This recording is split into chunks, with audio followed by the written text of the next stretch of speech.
Frédéric Fauchon, président directeur général de la société Istadvis, est notre invité jusqu'à 13h pour cette masterclass.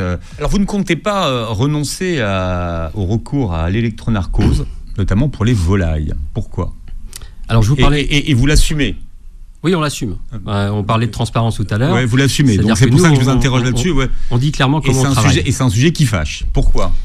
Alors c'est un sujet qui fâche. Je ne suis pas sûr qu'il devrait fâcher, mais il fâche. Moi, la première chose que je voudrais... Bah oui.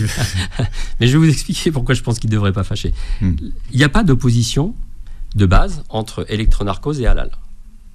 L'électronarcose n'est pas interdite pour faire du halal. Ce qui est important, c'est comment vous faites l'électronarcose. Comment vous travaillez et comment vous vous assurez que l'électronarcose est réalisée dans un environnement et selon des procédés qui permettent de garantir que le produit est halal. Et c'est là, je reviens, on parlait de la RGML juste avant, c'est là que le rôle de la RGML et sa présence systématique de contrôleur et sa maîtrise du sujet permet de travailler avec de l'électronarcose. L'électronarcose, c'est quoi ? Alors, oui, c'est quoi ? Parce qu'il faut expliquer à tout le monde ce que c'est. Il y a peut-être encore qui ne sont pas familiers avec le terme. Ouais. L'électronarcose, c'est passer les volailles avant l'abattage dans un bain qui va permettre, électrifié, qui va permettre de tranquilliser la volaille. Pas de la tuer, mais de la tranquilliser, de l'étourdir légèrement. Et bien sûr, l'enjeu, c'est qu'elle ne soit pas tuée avant le sacrifice.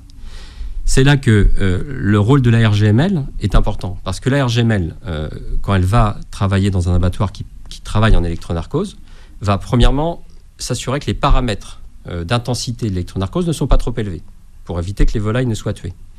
Première chose. Deuxième chose, le contrôleur sera présent en sortie d'électronarcose avant le sacrifice pour s'assurer que les volailles sont étourdies, tranquillisées, mais pas tuées. Donc c'est vrai que faire de l'électronarcose sans contrôle de la RGML, on ne le ferait pas. Par contre, la RGML et sa connaissance du sujet permet de s'assurer que le process est maîtrisé, que le procédé est maîtrisé.